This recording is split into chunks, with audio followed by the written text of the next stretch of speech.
आज हम लोग टाल्क मिनरल्स को पढ़ने जा रहे हैं। टाल्क एक नेचुरली अकरिंग मिनरल्स होता है और ये हाइड्रस मैग्नीशियम सिलिकेट होता है, जिसका केमिकल फॉर्मूला 3MgO.4SiO2.H2O होता है।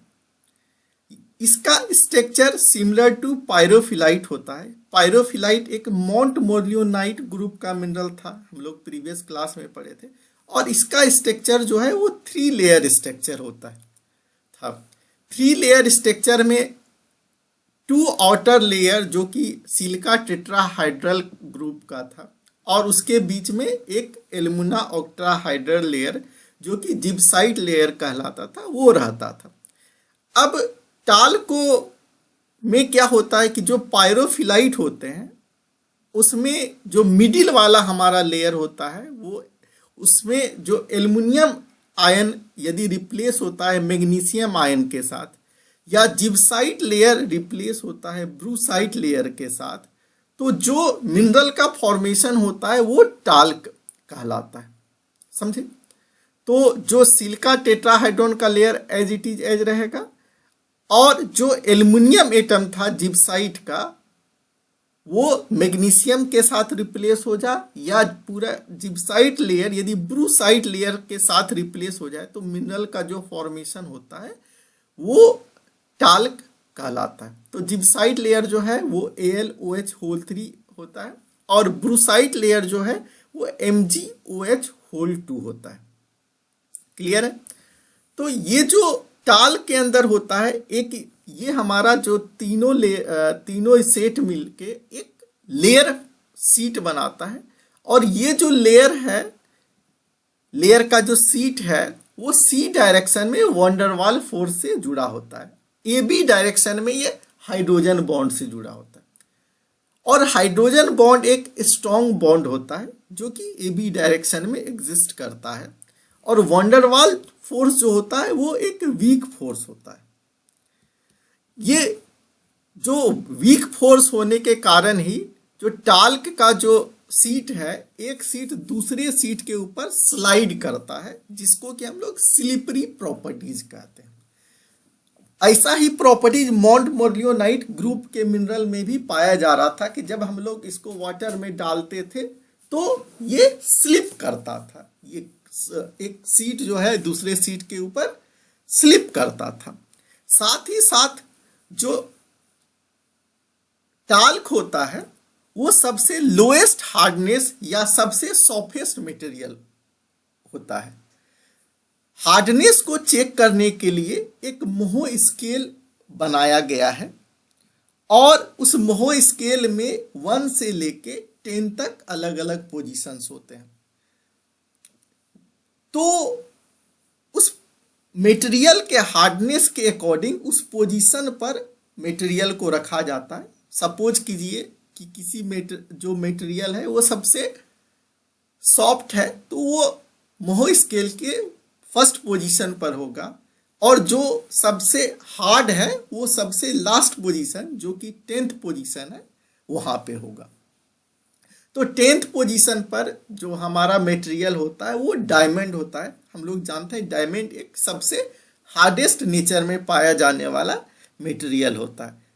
उसी तरीके सबसे जो फर्स्ट पोजीशन पर है वो मिनरल हमारा टाल्क है, वो सबसे सॉफ्टेस्ट मटेरियल होता है। टाल्क जो है वो वाइट और लाइट ग्रीन कलर में पाया जाता है। अब हम लोग बात करें टाल्क पर एक्शन ऑफ हीट को, कि टाल्क को जब हम लोग लेते हैं और उसे हीट करते हैं तो उस हीट का क्या इम्पैक्ट होता है। तो नेचुरली अकरिंग टाल्क जो होता है उसमें 5 to 6% नॉन क्रिस्टलाइन वाटर होता है। तो वाटर जो है जनरली 2 तरह के वाटर होते हैं, एक क्रिस्टलाइन वाटर जो कि क्रिस्टल फॉर्म में उस मिनरल के अंदर पाए जाते हैं, दूसरा जो होता है वो नॉन क्रिस्टलाइन वाटर होता है। ये क्या वाटर होता है कि इसको हम लोग फिजिकली एब्जॉर्ब वाटर या मॉइस्चर भी कहते हैं। ये इन्वायरमेंट से जो जब वाटर या मॉइस्चर को एब्जॉर्ब कर लेता है कोई मिनरल, तब हम लोग उसको नॉन क्रिस्टलाइन वाटर कहते हैं। तो जब हम लोग टाल्क को हीट करते हैं अराउंड 100 to 150 डिग्री सेंटीग्रेड पर, तब जो फिजिकली एब्जॉर्ब मॉइस्चर होता है वो इवेपोरेट होता है और बाहर निकलता है।